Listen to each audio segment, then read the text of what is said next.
समुद्र के 100 फीट अंदर पानी के हाई प्रेशर को झेलना हुआ, या फिर माउंट एवरेस्ट के हाई एल्टीट्यूड, एक्सट्रीम कोल्ड और लो एटमॉस्फेयर प्रेशर को, रोलेक्स वॉच हर जगह बिल्कुल सटीक टाइम बताती है। अब वैसे तो रोलेक्स की घड़ियां 4-5 लाख से शुरू हुई होती हैं, लेकिन फिर भी इसे खरीदने के लिए आपको 3 से 4 साल तक का वेट करना पड़ सकता है। लेकिन आखिर क्यों रोलेक्स वॉच का इतना ज्यादा क्रेज है? क्यों यूएई के रॉयल फैमिली तक को उनकी मनचाही वॉच बिना वेटिंग पीरियड के नहीं मिल पाती? और किस तरह से रोलेक्स ने अपनी ड्यूरेबिलिटी को एवरेस्ट की ऊंचाई से समुद्र की गहराई तक हर जगह प्रूव करके दिखाया है, आज के इस वीडियो में हम सब कुछ जानने वाले हैं। तो दोस्तों, रोलेक्स की कहानी स्टार्ट होती है 1905 से, जब हैंस विल्सडोर्फ और अल्फ्रेड डेविस ने मिलकर लंदन में विल्सडोर्फ एंड डेविस नाम के कंपनी की शुरुआत की। यहाँ पर वो रिस्ट वॉच बनाकर ज्वेलर्स को बेचते थे। इसके बाद से ज्वेलर्स उन घड़ी के डायल्स पर अपना नाम लगाकर कस्टमर्स को सेल कर देते। एक्चुअली उस समय रिस्ट वॉच टाइम देखने के लिए इस्तेमाल नहीं की जाती थी, क्योंकि उसकी एक्यूरेसी उतनी अच्छी नहीं थी जितनी की पॉकेट वॉच की होती थी। लेकिन पॉकेट वॉच के साथ समस्या यह थी कि यह पानी पड़ने पर खराब हो जाती थी, या फिर अगर आप ज्यादा ऊंचाई पर चले गए तो फिर यहाँ भी यह घड़ी काम करना बंद कर देती। लेकिन इन कमियों के बावजूद इसे वाइडली यूज किया जाता था, क्योंकि उस समय तक टाइम देखने का और कोई दूसरा ऑप्शन ही नहीं था। वैसे अब अगर वापस से रिस्ट वॉच पर आए तो इसे उस टाइम के बड़े बड़े रईस लोग एक ज्वेलरी पीस की तरह पहना करते थे। लेकिन फिर हैंस विल्सडोर्फ ने देखा कि टाइम देखने के लिए रिस्ट वॉच पॉकेट वॉच से कहीं ज्यादा कन्वीनियंट है, तो क्यों ना इसके टाइम को ही इतना परफेक्ट बना दिया जाए कि ये सिर्फ एक ज्वेलरी पीस की तरह नहीं बल्कि एक्यूरेट टाइम पता करने के लिए भी इस्तेमाल की जा सके। इसके लिए वे 100 से भी ज्यादा क्लॉक मेकर्स से जाकर मिले और उनसे हर उन स्किल्स को सीखा जिसके वो एक्सपर्ट हुआ करते थे। इन घड़ियों के बारे में ढेर सारा नॉलेज इकट्ठा करने के बाद अल्फ्रेड और विल्सडोर्फ ने खूब एक्सपेरिमेंट की और बना डाली दुनिया की सबसे एक्यूरेट टाइम बताने वाली रिस्ट वॉच। वैसे इन रिस्ट वॉच को बनाने के बाद भी वे इसे ज्वेलर्स को ही बेचकर पैसे कमाया करते थे, लेकिन इन्होंने देखा कि धीरे धीरे मार्केट में इनके घड़ियों की डिमांड बढ़ती जा रही है और लोग इनके वॉच को खूब पसंद कर रहे हैं। तो फिर ऐसे में क्यों ना अपने खुद के ब्रांड नेम के साथ मार्केट में उतरा जाए, और फिर इसी सोच के साथ वे खुद के ब्रांड नेम से रिस्ट वॉच बनाने लगे। हालांकि उस समय कंपनी का नाम विल्सडोर्फ एंड डेविस था, जिसे अगर डायल पर लिखा जाए तो ये बहुत बड़ा हो जाता था। इसलिए इन्होंने अपने ब्रांड नेम को छोटा और आसान बनाकर 1908 में कंपनी का नाम बदलकर रोलेक्स कर दिया। अब रोलेक्स अपने रेवोल्यूशनरी प्रोडक्ट से धीरे धीरे मार्केट में पकड़ बनाने लगा, साथ ही उसे और भी बेटर बनाने के लिए नए नए इनोवेशंस किए गए। 1908 में ही इन्होंने अपनी कंपनी का ऑफिस स्विट्जरलैंड के जिनेवा में ओपन कर लिया और फिर वहां से वो अपने ऑपरेशंस को मैनेज करने लगे। लेकिन 1919 में इन्हें अपने लंदन वाली कंपनी बंद करनी पड़ गई, क्योंकि गवर्नमेंट ने टैक्स ही इतना ज्यादा बढ़ा दिया था कि वहां का प्रॉफिट मार्जिन लगभग ना के बराबर रह गया था। हालांकि कंपनी का स्विट्जरलैंड में लोकेट होना भी इनकी ब्रांड वैल्यू को बढ़ाने में बहुत मददगार साबित हुआ, क्योंकि उस समय स्विस मेड वॉचेस सबसे ज्यादा सटीक टाइम बताने के लिए जानी जाती थी और दुनिया भर में इनकी खूब डिमांड भी थी। ऐसे में रोलेक्स की घड़ियों पर जब लोग स्विस मेड देखते थे तो बिना ज्यादा सोचे समझे उसे खरीद लेते और कंपनी को भी इससे खूब प्रॉफिट हुआ। अब रोलेक्स का मकसद सिर्फ टाइम एक्यूरेसी को ही मेंटेन करना नहीं था, बल्कि वो एक ऐसी घड़ी भी बनाना चाहते थे जो बाहरी फैक्टर्स जैसे पानी, डस्ट या फिर बाकी के एनवायरमेंटल फैक्टर से कभी खराब ना हो। इसीलिए उन्होंने काफी मेहनत और एक्सपेरिमेंट के बाद 1926 में रोलेक्स ओएस्टर नाम की एक घड़ी लॉन्च की, जो कि पूरी दुनिया की पहली वाटरप्रूफ वॉच थी।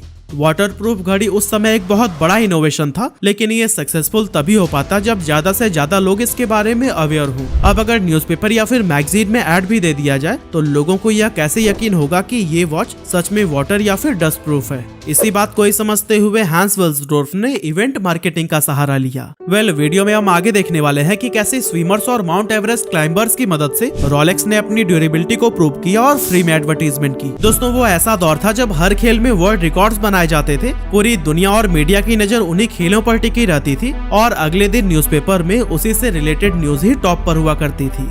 रोलेक्स ओएस्टर को लॉन्च करने के 1 साल बाद विल्सडोर्फ को अपनी घड़ी की क्वालिटी को साबित करने का एक सुनहरा मौका मिल गया।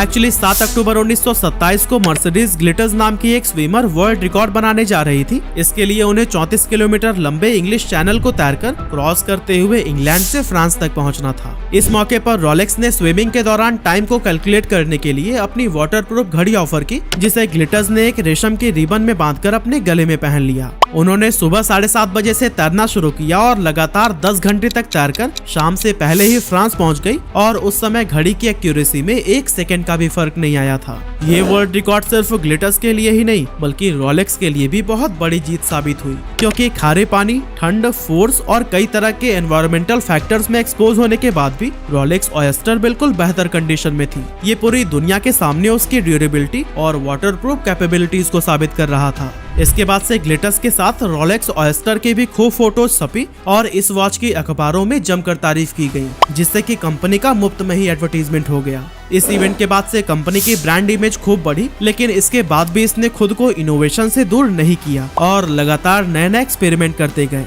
1945 में रोलेक्स ने पहली बार डेट दिखाने का फीचर भी अपनी घड़ियों के साथ जोड़ा और हर तरह के एनवायरनमेंट में एक्यूरेट टाइम दिखाने के लिए भी लगातार इम्प्रूव करते गए। फिर आया साल 1953 जब सर एडमंड हिलेरी और तेंजिन नोर्गे दुनिया के सबसे ऊंची चोटी माउंट एवरेस्ट पर चढ़ाई करके वर्ल्ड रिकॉर्ड बनाने जा रहे थे और पूरी दुनिया की नजर उन्हीं पर थी। ऐसे में रोलेक्स कैसे पीछे रहता, यहाँ भी इसने इन क्लाइंबर्स को अपनी वॉचेस पहना दी। सर एडमंड हिलेरी और तेंजिन नोर्गे दुनिया के पहले क्लाइंबर्स बने जिन्होंने माउंट एवरेस्ट पर चढ़ने का वर्ल्ड रिकॉर्ड अपने नाम किया, और इनके साथ साथ रोलेक्स का नाम भी खूब फेमस हुआ, क्योंकि इस कंपनी की वॉच ने हाई एल्टीट्यूड, एक्सट्रीम कोल्ड और लो एटमॉस्फेयर प्रेशर में भी बिल्कुल सटीक टाइम बताया था। इस तरह के इवेंट से कंपनी को खूब सक्सेस मिली और बहुत ही तेजी से रोलेक्स खुद की एक यूनिक ब्रांड इमेज डेवलप करने में कामयाब हो गई। कभी ये कार रेसिंग के जरिए अपनी एडवर्टीजमेंट करा लेते तो कभी स्काई डाइविंग के जरिए। ये लगभग हर उस इवेंट में शामिल होते थे जिस पर लाखों लोगों की नजर होती थी। इतना ही नहीं, 1960 में पनडुब्बी की मदद से इस घड़ी को समुद्र के 100 फीट अंदर भेजा गया और हैरानी की बात यह है कि वहाँ पर पानी का हाई प्रेशर होने के बाद भी घड़ी बिल्कुल सही तरीके से काम कर रही थी। इस तरह से कंपनी ने साबित कर दिया कि पानी की गहराई हो या फिर एवरेस्ट की ऊंचाई, उनकी घड़ियां सटीक टाइम बताने में सबसे बेहतर हैं और यही इस कंपनी की पहचान बनती चली गई। मगर इसके बाद एक अनहोनी हुई। एक्चुअली 6 जुलाई 1960 को हैंस विल्सडोर्फ का 79 साल की उम्र में निधन हो गया, जिसके बाद से कंपनी उनके नाम पर बने हुए एनजीओ के हाथ में चली गई और आज भी विल्सडोर्फ फाउंडेशन नाम का ये एनजीओ रोलेक्स को बहुत ही सक्सेसफुली रन कर रहा है। अब जो कि इस कंपनी का ऑनरशिप किसी प्राइवेट लिमिटेड या फिर लिमिटेड कंपनी के हाथ में नहीं है, इसीलिए इसे बहुत ही कम टैक्स देना पड़ता है। मगर आपको ये जानकर हैरानी होगी कि रोलेक्स अपने 90% प्रॉफिट को हर साल डोनेट कर देता है। वैसे देखा जाए तो हैंस विल्सडोर्फ के जाने के बाद भी रोलेक्स की पॉपुलैरिटी या ब्रांड इमेज पर किसी तरह का इम्पैक्ट नहीं पड़ा और अब भी यह लोगों के बीच एक खास पहचान बनाए हुए था। अब कंपनी बेसिकली अपनी वॉच के लिए इलाइट क्लास को टारगेट कर रही थी, इसीलिए वो उन गेम्स को स्पॉन्सर करने लगी जिसे देखने के लिए बहुत सारे रईस लोग जमा होते थे, जैसे कि पोलो, हॉर्स राइडिंग या फिर गोल्फ।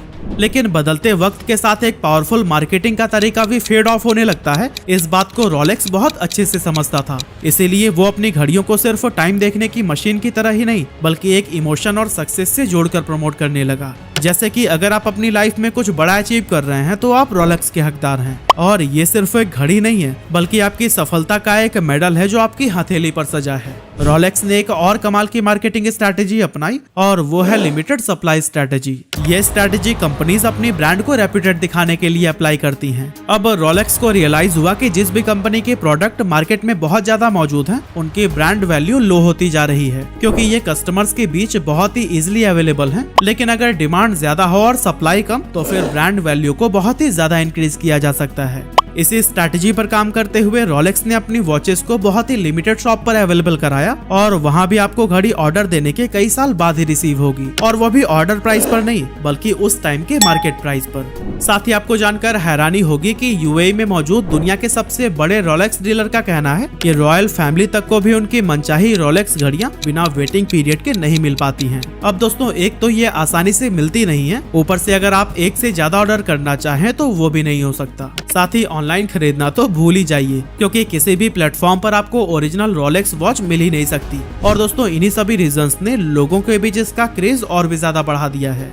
मगर सिर्फ लिमिटेड सप्लाई स्ट्रैटेजी ही इकलौती स्ट्रैटेजी नहीं है जिसने रोलेक्स को ऊंचाइयों तक पहुंचाया, बल्कि घड़ियों की क्वालिटी भी इसे सक्सेस दिलाने में इम्पोर्टेंट रोल निभाती है, क्योंकि रोलेक्स की हर एक घड़ी को बनाने में क्वालिटी का बहुत ही ज्यादा ध्यान रखा जाता है। रोलेक्स में इस्तेमाल किए जाने वाले मटेरियल्स भी काफी एक्सपेंसिव होते हैं, क्योंकि इनमें 940L स्टील का इस्तेमाल किया जाता है, जबकि मार्केट में मौजूद बाकी की घड़ियों में 316L स्टील यूज होती है। तो दोस्तों यही सब रीजंस है कि लोगों के बीच रोलेक्स को लेकर खूब पॉपुलैरिटी देखने को मिलती है और हर एक बीतते दिन के साथ इसकी डिमांड लगातार बढ़ती जा रही है। रोलेक्स हर साल लगभग 10 लाख यूनिट्स बेचकर 80,000 करोड़ रुपए का रेवेन्यू जनरेट कर रहा है और आज इस ब्रांड के सामने कोई भी नहीं टिक पाता।